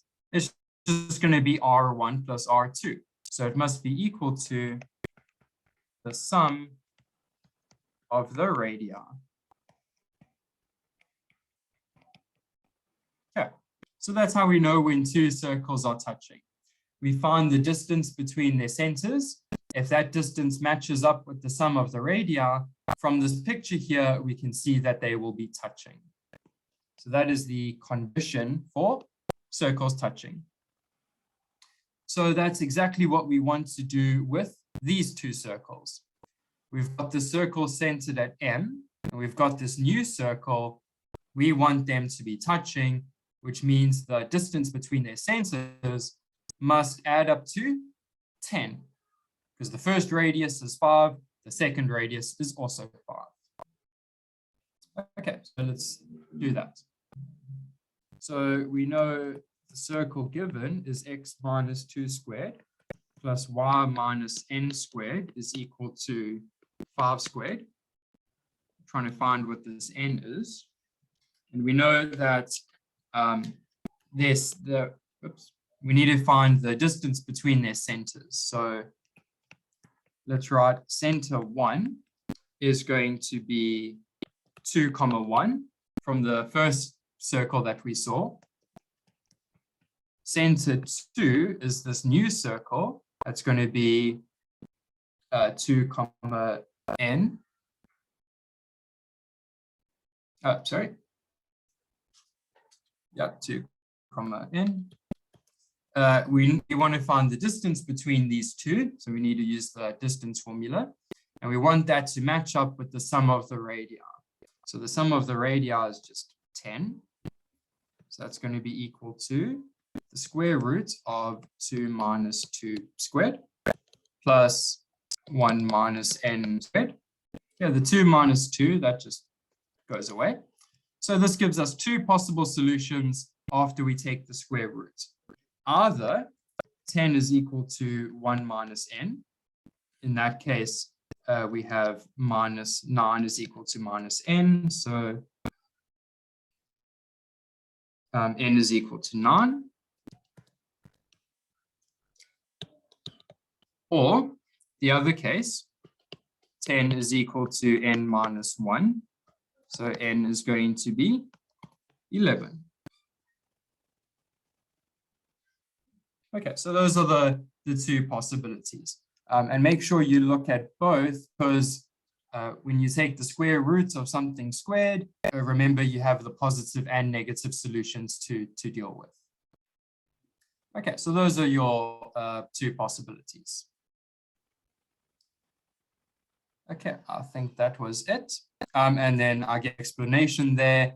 Two circles are touching if the distance between their centers is equal to the sum of their radii.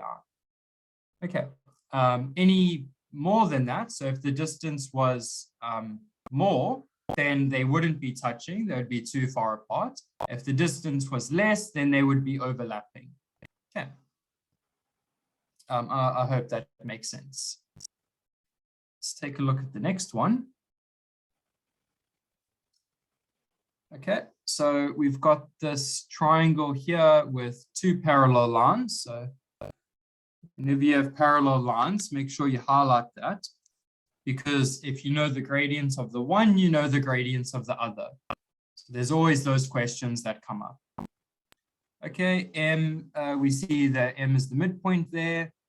S, that's the y-intercept. Okay, I think that's all the important information we need to notice. 3.1, calculate the coordinates of M. Okay, so M, that's just the midpoint. So for 3.1, M is going to be x1 plus x2. So 4 plus 8 over 2. Similarly for the y, it's going to be minus 8 plus 0 over 2.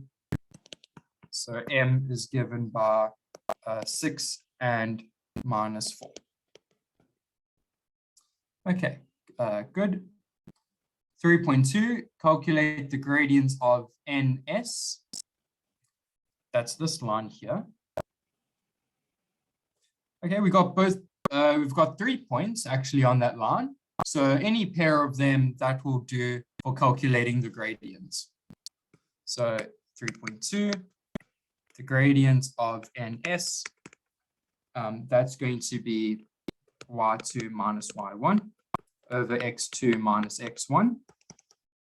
Okay, again, you can take any point, any 2 points along the line, doesn't matter.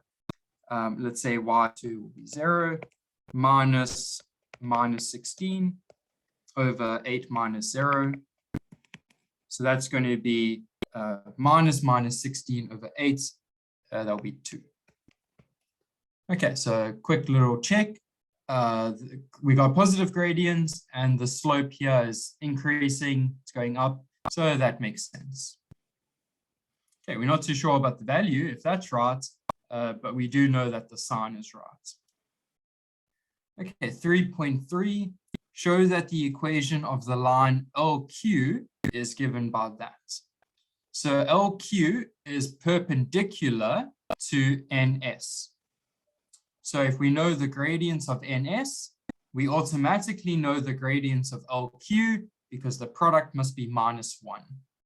So if the gradients of NS is 2, we know right away that the gradient of LQ must be minus 1/2. Okay, so that they multiply to minus 1.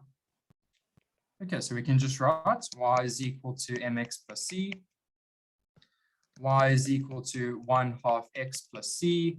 We can substitute q, okay, because that's part of the line. Okay, so let's do that. The y is minus 8.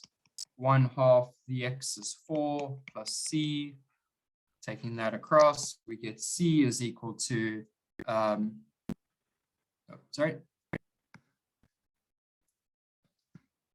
minus 8 is going to be equal to minus 2 plus c. Taking that across, we get minus 6. Okay, so altogether, we have y is equal to minus 1/2 x minus 6. And that's what they showed in the question there. So we can be confident with that. Okay, so that's the line LQ. Okay, 3.4, determine the equation of a circle having center at O, O meaning the origin, and also passing through S. Okay, so it must have center at O and also pass through S. So what does that mean? In other words, S is on the circumference. So the distance from O to S, well, that must be the radius then. Right? From the center of the circle out to the circumference, that's the radius. So the radius in this case is 16, because that's the positive distance OS. Okay, so for 3.4, it's centered at O, so we just have x squared plus y squared. The radius is 16, so that's just 16 squared. Okay, remember to square your radii. 3.5, calculate the coordinates of T. Where's T? So T is over here.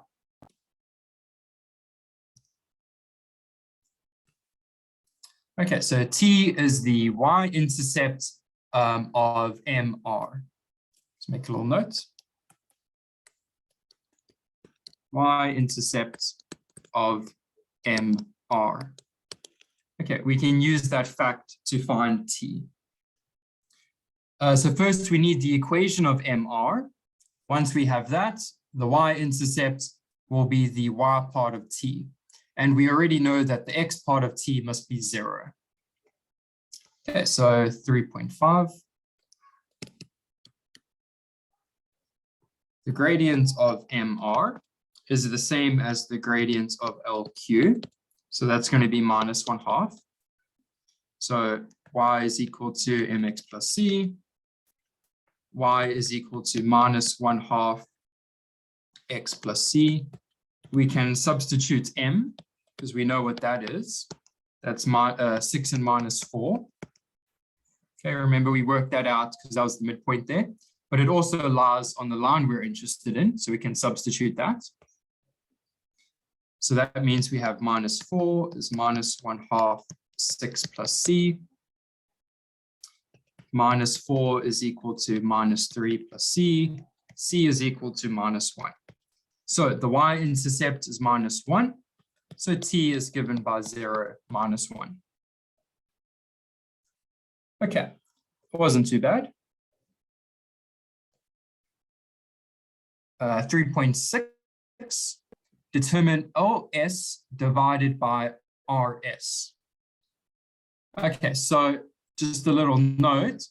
Whenever you have a triangle with these parallel lines and they ask you for ratios of distances, always think about that theorem about the ratio of sides. Okay, that can help you out. So which sides are they asking about? LS. Let's put that in green. So that's that one. And RS, well, that's going to be the full length. So let's put that on the side here. Over there, that's the full one.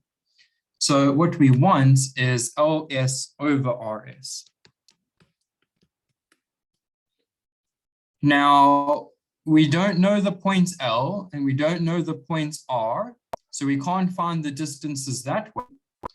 But we do know that this ratio is equal to another ratio.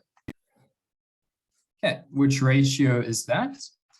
That's going to be equal to PS over TS. Why? Because PS, let's put that in green as well here. We've got a triangle there. Okay, that's the other side there. And then TS, that's this full distance here. Okay. Now, why are those ratios the same? Well, it's because we've got parallel lines here. Okay. So those parallel lines in yellow say that the ratio between the green side and the blue side are equal for those other two sides of the triangle. So all we need to do is find the distance PS and the distance TS. Okay, that's not too bad because we know T, let's write it over here. So T is given by 0, minus 1. P, that's the y-intercept of LQ. We worked that out already. That's going to be at 0, minus 6. Okay, that was over here. And lastly, S, that's already given to us. So we can find out what the distances are. So PS, this is equal to PS, we know P is at minus 6, S is at minus 16, so that means that distance is 10. TS, T is at minus 1, S is at minus 16, so that means it's 15. Okay, so it's 10 over 15, or we can write that as 2 over 3.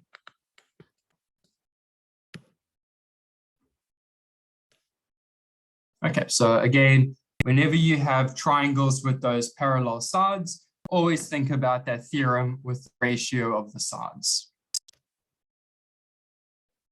Okay, I've got a question here. Can you use SQ over QM?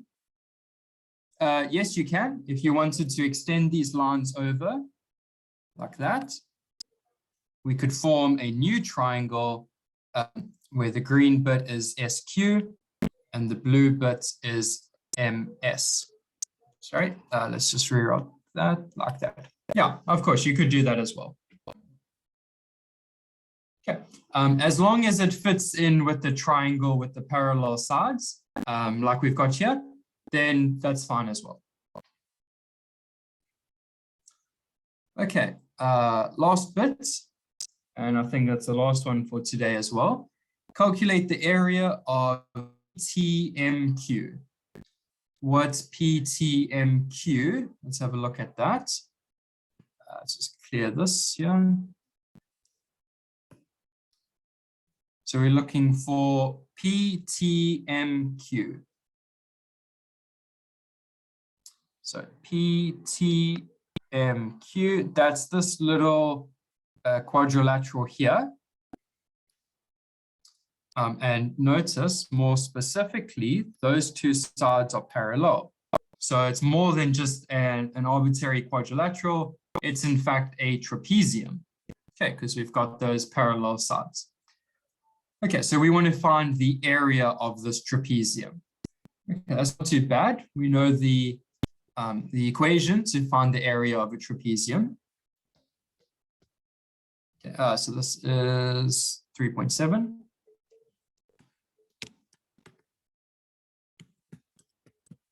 Area of trapezium is equal to, let's just redraw the diagram so we know what we're talking about. So it's something like that. There's the 90 degree there. And these sides are parallel, and it went PT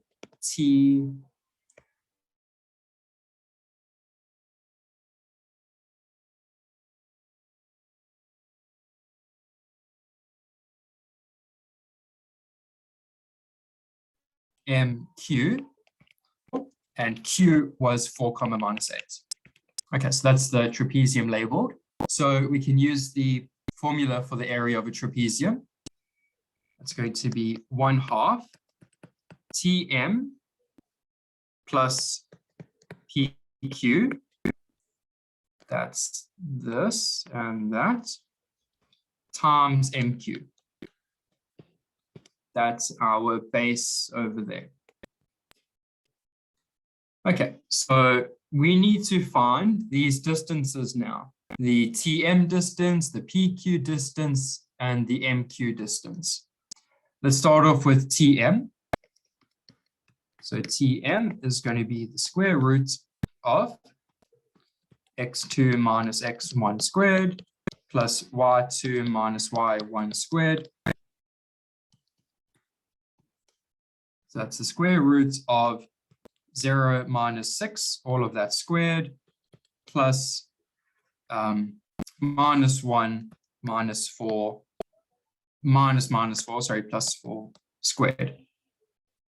So that's going to be the square root of 6 squared, that's 36. And then 4 minus 1, that's 3. If we square that, we get 9. So that's root 45.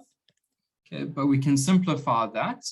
because that's going to be 9 times 5. We can take out the 9, but then it becomes rooted. So that will be 3 root 5. Okay, so just a note here, we wrote this as root 9 times 5, and then that was root 9 times root 5. Okay, so you'll see now, it's a bit simpler if we do that now. Okay, so that's TM done. Next is PQ. So PQ is going to be the square root of x2 minus x1 squared plus y2 minus y1 squared. That's the square root of 0 minus 4 squared plus minus 6 plus 8 squared.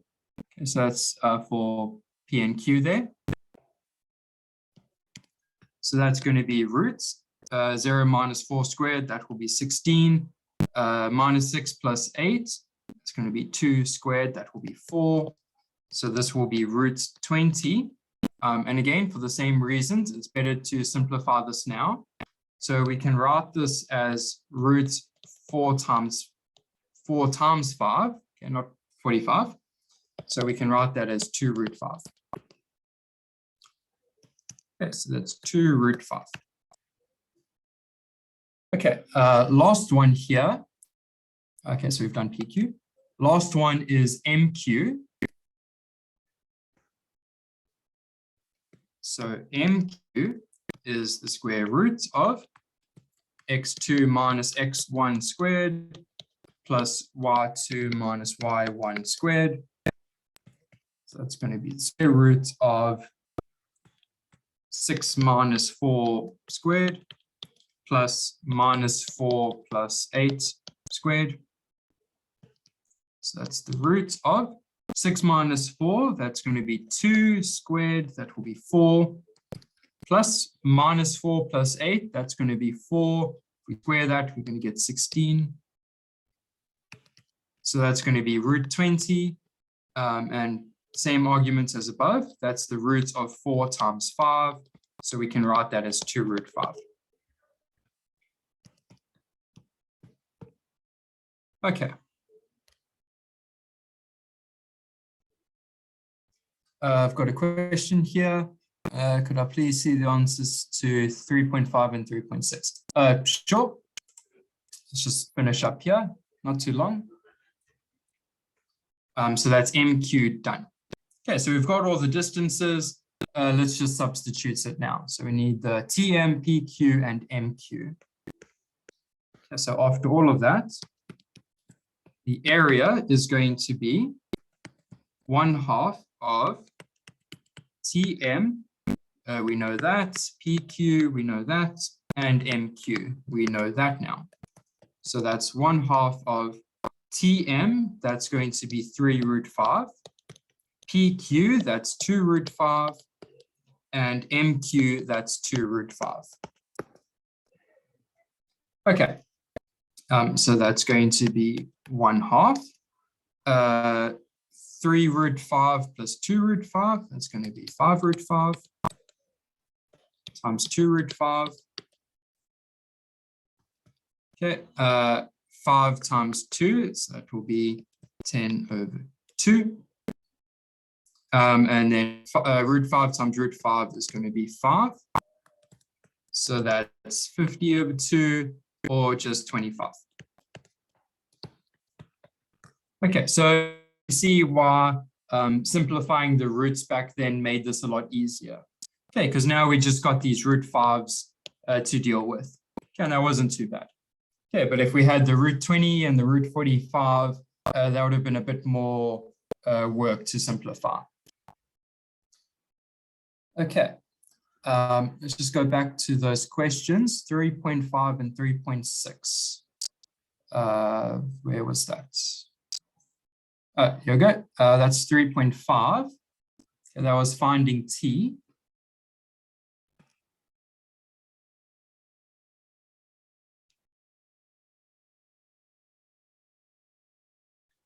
Okay, you got that copied down?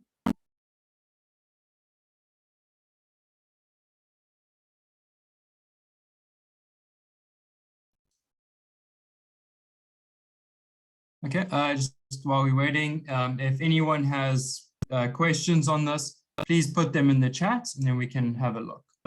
Okay, and 3.6, where did we put 3.6? Oh, that was over here. Okay, let's just highlight those links again so we can see that. So LS, that was in green.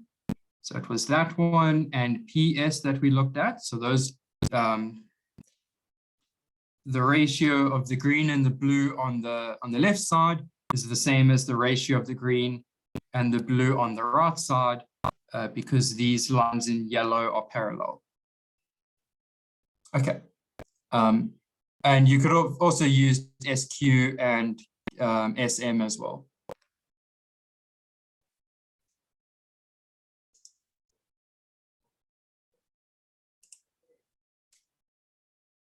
Okay, we're not going to have time to go on to the next section. So I think that's enough for today. If you do have any questions after this, please feel free to use that email address. Okay, it's on the poster on the side. Send us your email on whatever questions you have, and we can help you out with that. Okay, so these videos will be available. I think the link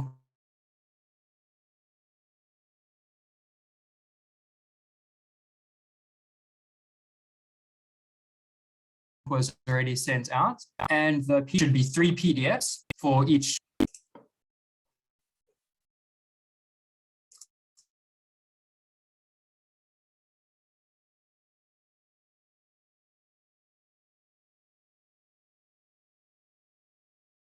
Okay, I got a question here. It's the last session for paper 2, sessions tomorrow, but we will see about further sessions throughout the year up to your finals. Okay, so we will keep everyone updated on that. Okay, but that's it for now. Okay, any questions before we go?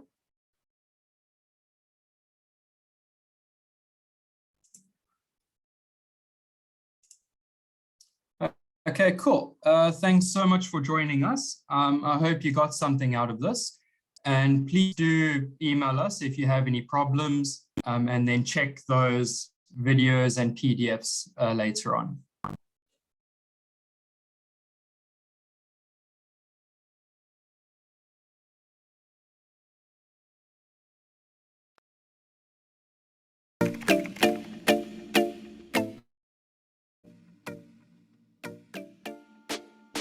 Part of the UKZN experience is the opportunity to be part of a community and to network with not only our world-renowned academics, but with future game changers and leaders.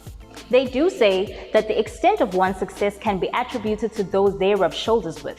Therefore, you must surround yourself with like-minded people. So, how do you become part of a community that is committed to your self-development? How do you become part of UKZN? First, you have to apply.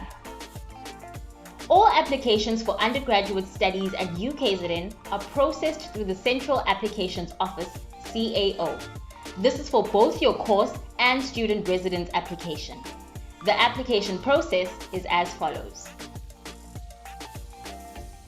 Step 1.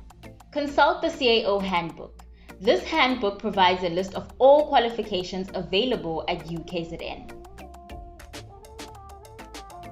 Step 2. Have a look through the various courses offered and choose a program that interests you and for which you meet the minimum requirements. As one of the top 5 universities in the country, UKZN promotes academic excellence. So meeting the minimum requirements does not guarantee you a place to study. Step 3. Find the program code linked to your chosen qualification. This is the code you need to enter in your application form. Okay, let me show you something. You see, a code has 3 parts. Example, for BCom in accounting, the code is KN-P-BCN or KN-W-BCN.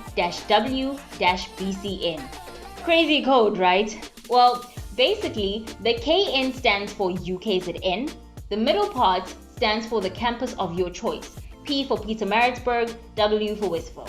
Then BCN stands for the actual course. Make sure to get these codes right.